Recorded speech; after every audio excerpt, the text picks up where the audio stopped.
They say there's no place like home. It rings true for non-resident Indians as well. A lot of Indians settle abroad.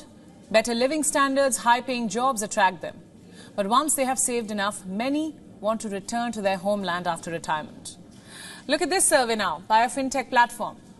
It shows at least 60% of the non-resident Indians living in the US, Canada, the UK, Australia and Singapore want to come back to India to spend their golden years.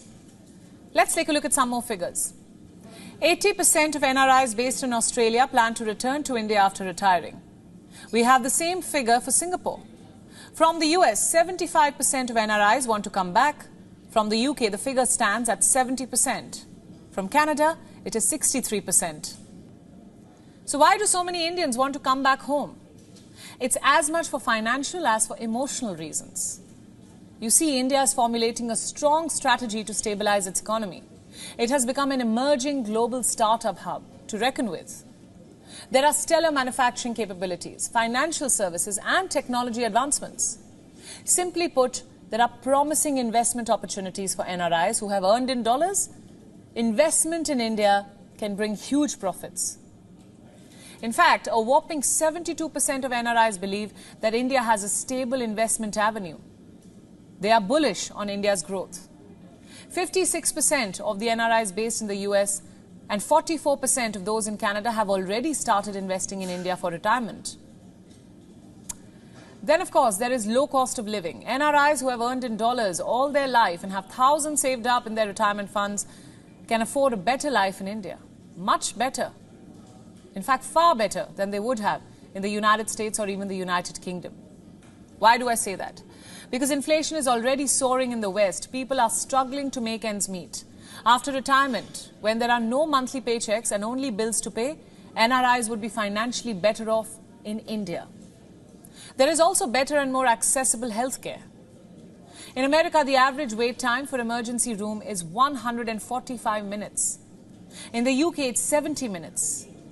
In fact, last year, nearly 40% of NHS hospital departments in England had an average treatment waiting time of more than 18 weeks. For some, it was well over 30 weeks. In India, the waiting period lies between 15 and 20 minutes. So where would you want to live? Especially at an age when you'd be more vulnerable and would need more medical attention. Of course, at a place where you have better access to medical care. Not somewhere that you'd have to wait for weeks to see a doctor's face. Then there is the emotional factor. Indians go abroad and build a new life, but often their families are left behind. And why just families? Also their friends, their culture, their childhood memories. Some want to raise their children or grandchildren in India close to their culture. You see, a lot of Indians move to foreign countries every year. Reports say the figure lies between 1 and 2.5 million. As of data from 2020, 18 million Indians live abroad. India has the largest diaspora population in the world. Because of this trend, with doctors, engineers and tech-savvy individuals moving out, India has grappled with brain drain. But now the good part is, a lot of the NRIs want to come back, even if it's after retirement.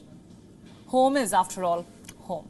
WION World is One is now available in your country. Download the app now and get all the news updates on the move.